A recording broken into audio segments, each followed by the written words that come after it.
Meanwhile, Cruz made his first stop in Indiana last Thursday at Indiana GOP's spring dinner. Yeah, News 18's Krista Henry was on hand for that event. She joins us now with a special local story as well. Krista? Well, Jeff and Gina, it was certainly an exciting time for everyone that made their way to the dinner, but especially for one White County teen battling leukemia. I've been covering Wesley Corbin's story since he was diagnosed in August of 2012, despite years of treatment and living in and out of the hospital. I want to share a different kind of story about Wesley tonight.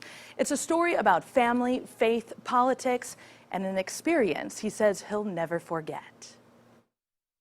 Ever since he could remember, 18-year-old Wesley Corbin has had a passion for politics.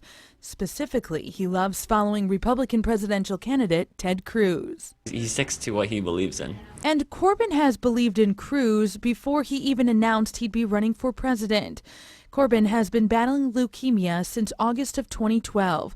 Last April, he submitted a request to the MakeAWish Foundation to meet Cruz. When I found out he was running, I was like, Mom, I think I know what my Make-A-Wish is. I want to go spend a day on the campaign trail with him. But Corbin's wish was never fulfilled because he was too sick. But that changed when he received a phone call a few weeks ago as Cruz was getting ready to attend the Indiana GOP spring dinner in Indianapolis.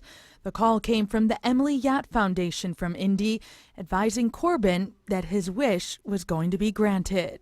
I was ecstatic. I was so happy. Stephanie and Jim Yacht started the Yacht Foundation after their daughter Emily died from leukemia at the age of 2. But through their loss, they're now keeping their daughter's spirit alive by giving back to other families affected by childhood cancer. Sometimes we pay utility bills, sometimes we make car payments, sometimes we pay rent. Sometimes we get to do what we did for Wes, which was, connect him with someone that he wanted to meet, Senator Cruz. It was hard waiting. It was kind of like Christmas time, and you had to wait to open your presents. But when that time finally came for Corbin to meet Cruz, let's get a picture. They took some pictures and exchanged some words. He told me that his mom had breast cancer, and so he could kind of see it from that way, and he told me that he really thinks that people are strong when they go through that. But Corbin says for him, it's simple. He finds his strength through his faith. We have to be rooted in something to stay strong. And my roots are found in Jesus. My dad, my mom, my brothers, my sister, my girlfriend, and my just friends at school. And he says it's through them that he's able to stay rooted in his walk.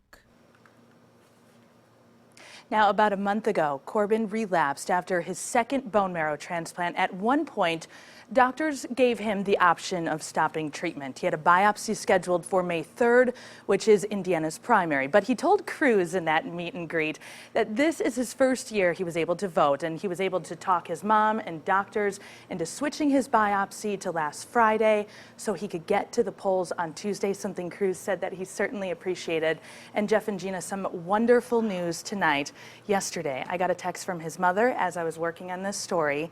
The biopsy results came in from Friday, and prayers have been answered for the family. He is cancer-free today, something doctors are even calling a miracle. Oh, that's a moving story. All right, thanks, Krista. Yes, Krista, thank you so much for that amazing, amazing young man.